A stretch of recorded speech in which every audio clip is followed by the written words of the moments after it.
Olá pessoal, tudo bom? Meu nome é Lívia, sou veterana do japonês na Letras USP e agora eu vou contar um pouquinho, para quem interessar, a minha experiência fazendo intercâmbio pela CCI em Chaucane, que são as Comissões de Cooperação Internacionais da USP. E eu fui para a Sophia University, né, uma faculdade em Tóquio. Então eu vou contar um pouquinho sobre como funciona a inscrição e a seleção e também um pouquinho sobre como foi minha vida universitária lá na faculdade. Tudo começa com um e-mail, né? A gente recebe vários e-mails desses sobre editais. Então é sempre bom ficar de olho e estar preparado para quando esse e-mail chegar. E nesse edital, eles mostram quantas vagas tem para cada faculdade de cada país. E também quais são os pré-requisitos, né, para você poder se inscrever. A inscrição ocorre no sistema Mundus, né, um sistema da USP também. E também nesse sistema é possível ver os editais antigos. Então, todos os editais que eu comentar aqui, se você entrar Mundus USP ali no Google, editais, você consegue pesquisar e ler eles assim, com mais cuidado, caso queiram. Então, o edital para vaga de intercâmbio. Vou comentar alguns dos pré-requisitos mais importantes aqui. E um deles é a quantidade de créditos, né? Você tem que ter cumprido no mínimo 20%, ou seja, você não pode estar lá no comecinho da graduação, e no máximo 90%, ou seja, você ainda tem que ter matérias a cumprir quando voltar do intercâmbio. Você não pode ter terminado todos os seus créditos e tentar se inscrever. Você tem que ter uma média limpa, acima de 7.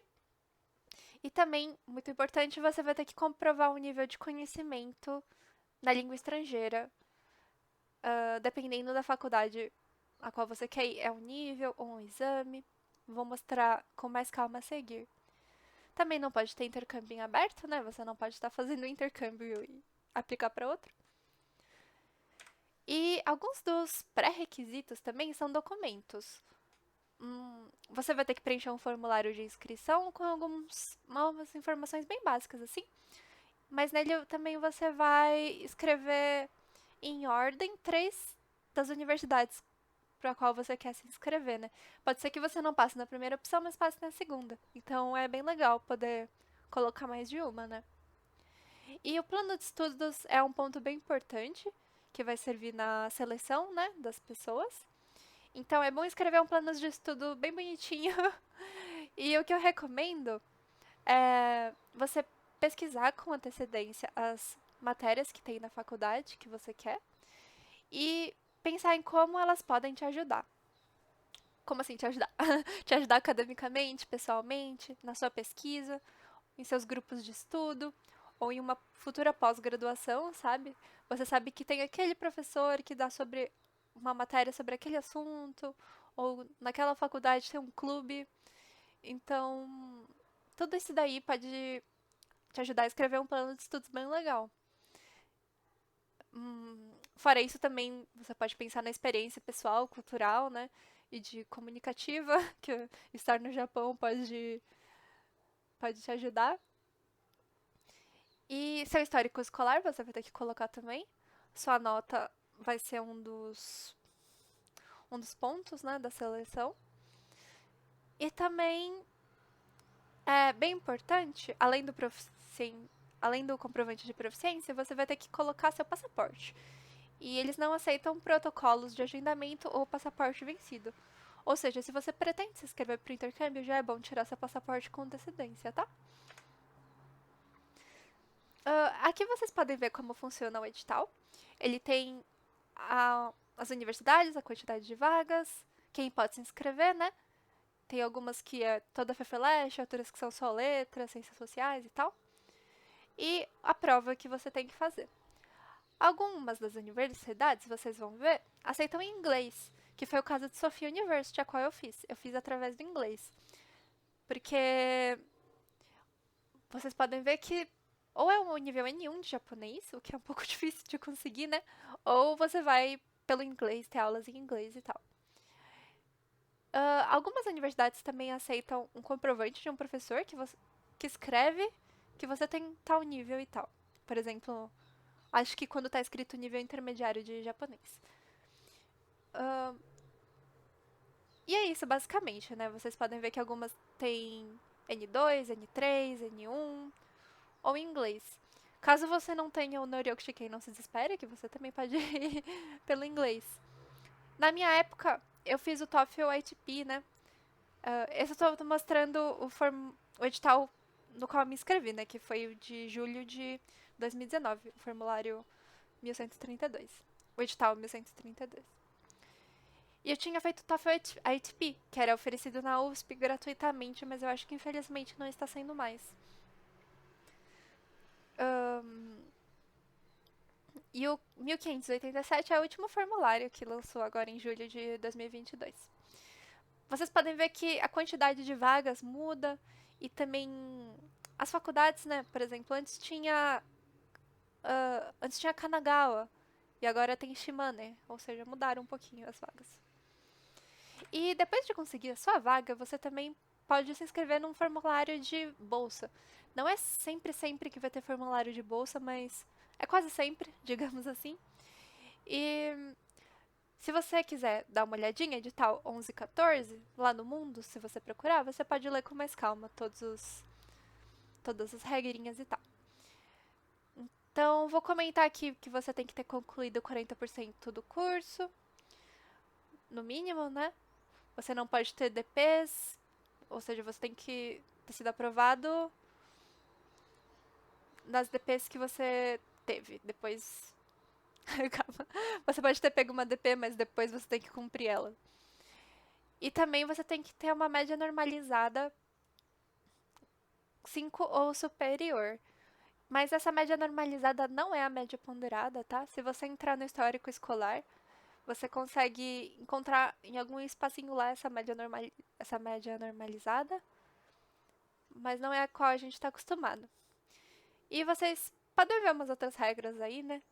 Caso queiram com mais cuidado, entra lá no Mundus, tá? E após a aprovação, cada universidade vai ter seus pontos, assim, que vão pedir.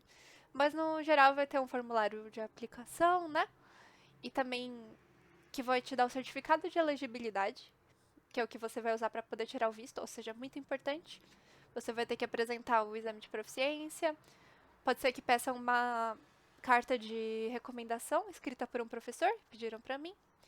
E sei que muitas faculdades do Japão também vão pedir que você mande um certificado de saúde, ou seja, para comprovar que você está em boas condições de saúde para ir, né? Você vai ter que fazer algum exame e tal, que foi o meu caso.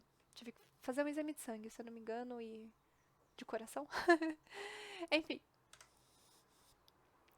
Agora eu vou contar um pouquinho sobre a minha experiência. Ignore que o Brasil e o Japão aqui não estão em escala. Mas por que 2 anos de espera? Eu me inscrevi para o formulário de julho de 2019, como vocês viram, e a minha vaga seria para estudar no primeiro semestre de 2020. Mas, né, sabemos que aconteceu algo em 2020, que uma semana antes de eu ir, tava já de mala pronta. Falaram, não vai dar, por causa da pandemia, foi cancelado. E eu tive que esperar durante muito tempo. Todo semestre eu pensava que eu ia e não dava certo. Pensava que eu ia, não dava certo. Deu certo agora em 2022, eu estudei lá no primeiro semestre desse ano. E eu devo dizer assim que valeu muito a pena toda a espera. Então, caso você esteja com medo assim de não sei se eu atraso minha graduação pra isso, se vale a pena. Eu vou dizer assim que eu esperei muito tempo e super valeu a pena. É uma experiência única assim que a universidade tem a nos oferecer. E não pense 2 vezes, assim, se inscreva. Esse daqui eu queria mostrar algumas fotinhos da faculdade, né? Esse foi um dia muito especial, que foi o primeiro dia de aula, ou seja, depois de tanto tempo, eu finalmente estava no Japão, estava em Sofia. E lá os prédios são lindos, tem muita natureza aí, como podem ver. Tudo super moderno, então foi, tipo, muito legal. Então, na faculdade, aí minha foto no espelho da biblioteca, você vai ter muitas oportunidades, né? Tem a biblioteca, assim, que é uma biblioteca gigante e tem muito espaço para estudar, assim, super confortável também. Tem os clubes, né? Se você assiste anime, você sabe da quantidade de clubes que tem em faculdade, escola. E é verdade, viu? Tinha clube até de. Que chamava Clube do Mistério. Nunca sabe o que tem lá no Clube do Mistério. Mas tem de jogos, tem de teatro, tem de esportes, literatura. E são ótimas oportunidades de você treinar seu japonês, né? E fazer amigos tanto japoneses quanto de outros países que também participam do clube. Então, uma experiência intercultural, assim, muito legal. A faculdade também tem alguns festivais. Eu vi esses dias um amigo que tá lá ainda, gravando um vídeo de que estavam tendo uma apresentação de samba. Então, principalmente de música, assim, e de integração. Esses festivais são super legais. E também tem muitas atividades extracurriculares, assim. Às vezes você recebe um e-mail falando, quem quer participar aqui de uma oficina de teatro no? Aí você se inscreve para tentar conseguir uma vaga. E super legal, sério. Ahn, aqui eu queria comentar sobre um dia muito legal, que foi o dia da Yukata. Então, a faculdade fez uma feirinha de Yukata, né? Que eles vendiam por um valor bem inferior ao qual normalmente se vende, assim. E foi muito legal. Aqui é o pessoal da minha turma de japonês, tem gente de vários países, todo mundo de Yukata.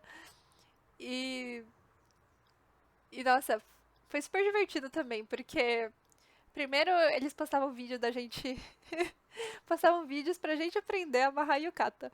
Eu tive muita dificuldade assim no começo, mas no final, lá na faculdade, me apareciam umas pessoas assim que eu nem conhecia muito bem pedindo pra amarrar a Yukata delas. Então foi super legal, sabe? Uma experiência que realmente só teria numa universidade japonesa. Aqui sou eu com as minhas amigas. Isso daqui foi uma das atividades extracurriculares que a gente recebe por e-mail pra participar. E considero assim um dos dias mais legais da minha vida, porque eu amo chá. E a gente foi colher chá verde, moer o chá, produzir o chá e com pessoas assim, tinha japoneses, tinha pessoas de outros países, então um intercâmbio cultural e linguístico super legal. E você aprende muito, assim. Tipo, nunca pensei que eu ia sair num campo de chá verde. Foi muito legal mesmo. E fora isso, também tinha, por exemplo, atividades pra praticar em argila, fazer outros tipos de arte, teatro. Então a faculdade realmente quer que você tenha uma experiência de usufruir da cultura japonesa. Então, é isso, gente. Aqui sou eu com um mascote super fofo. Nesse dia tava tendo apresentações de música por parte dos alunos. Então foi super legal. E eu vou deixar o meu contato aí, para caso tenha alguma dúvida. Eu tive que ser um pouco breve, mas poderia ficar um tempão aqui falando. Então, caso tenha dúvida sobre qualquer coisa, pode entrar em contato comigo. Eu queria dar uma última palavra assim, tipo, não desista, vale muito a pena. Então, caso você realmente tenha interesse, se prepare com antecedência, aqueles documentos que eu comentei e tal. E é isso, gente. Muito obrigada por ter assistido até aqui. Qualquer coisa, pode entrar em contato.